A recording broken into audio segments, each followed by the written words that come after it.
Oh, mnasema mambo ya job. Eh?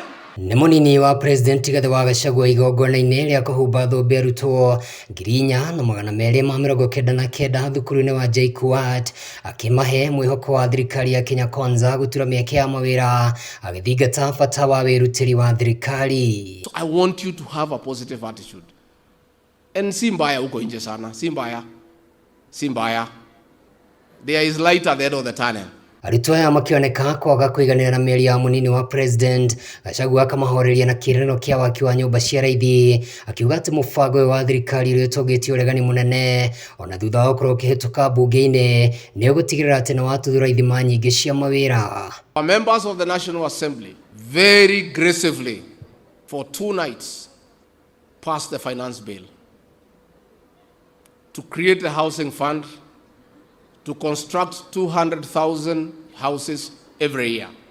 Among those 200,000 houses, from this university, there will be architects, there will be quantity surveyors, there will be building engineers, there will be clerk of works, there will be electricians, there will be plumbers, and you will have an opportunity to earn a living. Mwena-inĩ wake minista wa gĩthomo Ezekiel Machogu akauga thirikari nĩ ĩhotorete gũtigĩrĩra atĩ arutwo othe nĩ marĩkoragwo makĩamũkĩra ũteithio wa kĩgĩna gĩa thirikari haha agĩtũgĩria mũtaratara mwerũ wa kĩgĩna kũrĩ thukuru cia university ũndũ ũmwe na college. Indeed, the massive increase in the budgetary allocation to the Ministry of Education in the financial year 2023-2024 demonstrates the government's commitment to address the issues that were pushing higher education towards the edge of collapse, which Your Excellency assure you that you have now made it easier for us in the Ministry of Education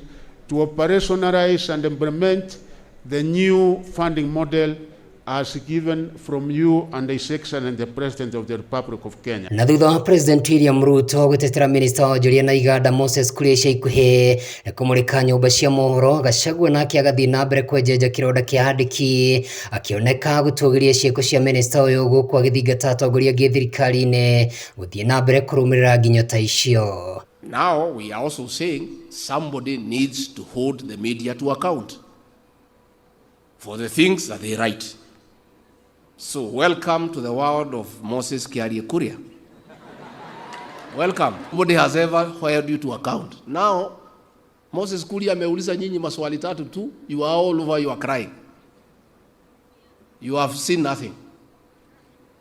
We want to ask leaders in this country to join Moses Kuria to hold the press to account.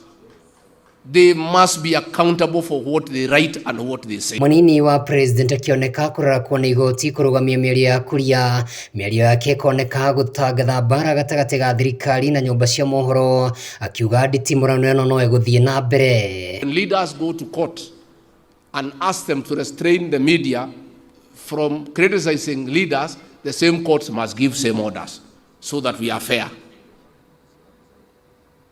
We must have equity and fairness. What is good for Nation newspaper must be good for Moses Kuria. This is a new world. So watu ya media karibuni kwa hii Kenya mpya. Tutazoeana pole pole. Mnatugonga hapa kidogo, tunagonga nyinyi saa 8. Sasa nyinyi Kuria amegonga nyinyi kidogo, sasa na nyinyi mtugonge kesho, na sisi tugonge nyinyi kesho kutwa, siku zinaenda. And we get to learn to stay with each other. Handũ-inĩ ha Wega TV njithagwo Kamau wa Gĩthĩnji. Normally I don't read speeches, I normally speak my mind.